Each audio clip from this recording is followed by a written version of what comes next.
24 फरवरी 2022 को यूक्रेन और Russia war का आगाज़ होता है और ये जंग अभी तक भी जारी है। लेकिन इस जंग की वजह से रशिया को क्या नुकसान हुआ और यूक्रेन ने कितना रशियन सोल्जर के कैजुअलिटीज़ की, इस बारे में हतमी राय देना ज़रा मुश्किल नज़र आ रहा है, क्योंकि यूरोपियन मीडिया ये दिखा रहा है कि रशिया का बहुत ज़्यादा जानी और माली नुकसान हो रहा है।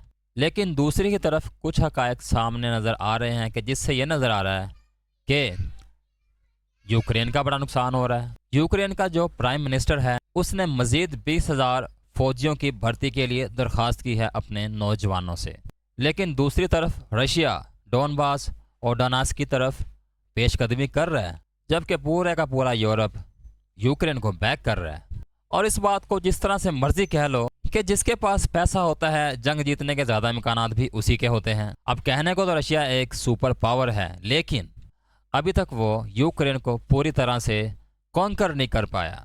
फिर चाहे रशिया जितना मर्जी बड़ा रीच हो, ये जंग अब एक बड़े ही अहम मोड़ पे पहुंच चुकी है। अब सुनने में ये आ रहा है कि जो यूक्रेनी सोल्जर्स हैं वो थोड़ा सा पीछे हटने की कोशिश में हैं, क्योंकि वो इतनी देर से जंग कर रहे हैं और इस जंग की थकावट की वजह से वो हौसला हार बैठे हैं। वैसे भी कोई भी एक्टिविटी इंसान की रोज़मर्रा की अगर इतनी लंबी हो जाए तो वो उकताहट का शिकार हो जाता है।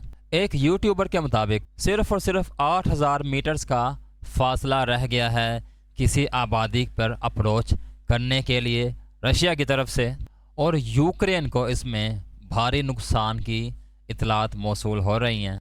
अब देखना ये होगा कि यूक्रेन रशिया वॉर किस तरह से आगे बढ़ती है और इसमें कौन कौन से नए प्लेयर बीच में घुसने की कोशिश करते हैं। रशिया को इस वक्त पूरी तरह से सपोर्ट हासिल है ईरान की, और सीरिया की तरफ से भी कुछ सपोर्ट हासिल है। अब चाहे कुछ भी कह लो या किसी तरह से भी, ये एक मॉडर्न जंग है जो इस वक्त रशिया और यूक्रेन के दरमियान हो रही है।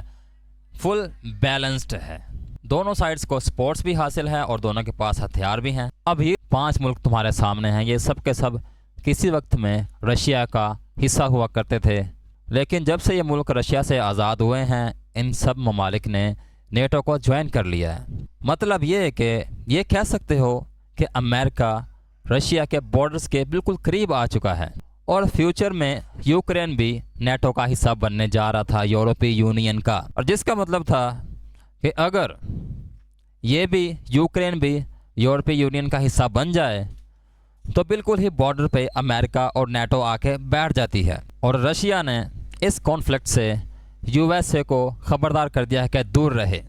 जैसे ही वो इस कॉन्फ्लिक्ट में घुसने की कोशिश करेगा तो रशिया ने इस बात से वार्न कर दिया है यूएसए को, फिर न्यूक्स की जंग हो सकती है। अब जिसे कह सकते हो कि असल में ताकत का नज़ारा और ताकत का इस्तेमाल इन्हीं दो ममालिक की जंग में देखने को मिल रहा है। इसमें इवन स्टीवन है। अब ये जो नज़ारा देख रहे हो, ये यूक्रेन ने रशिया के वॉरशिप पे रातों रात अटैक किया है और उसे तबाह कर दिया है। इसकी तबाही का मंजर देख सकते हो। और ये क्राइमिया का इलाका था जहाँ पे रशिया ने कब्ज़ा कर रखा है 2000 मेरे ख्याल से 14 से। ज़रा अंदाज़ा लगाओ अमेरिका इसमें नहीं घुसने की कोशिश कर। अमेरिका की पॉलिसी भी सिर्फ़ और सिर्फ पिद्दी और गरीब ममालिक के लिए है जिनके पास ताकत नहीं होती। अमेरिका खुद ब खुद इस जंग में घुसकर इंटरवेन करके इसको रोकने की कोशिश में बिल्कुल भी नहीं है, वो बिल्कुल न्यूट्रल है। अगर यही काम किसी और मुल्क ने किया होता तो इस वक्त मनाजर कुछ और होने थे। इस जंग को 1 साल और 10 माह 4 दिन हो चुके हैं, और अब देखने की बात यह है कि ये जंग और कितनी ज़्यादा देर तक चलती है। जंग के कुछ भी नताइज अच्छे नहीं आते। इसका अल्टीमेट वही होता है जो शुरू से चलता आ रहा है, एंड पे जाके सुलह हो, और ये जंगें किसी भी तरह सही नहीं हैं। उम्मीद है कि ये जंग बहुत जल्द ख़त्म हो और किसी अच्छे मोड़ पे ये जंग ख़त्म हो, ताकि इन जंगों से दुनिया पूरा मन हो सके।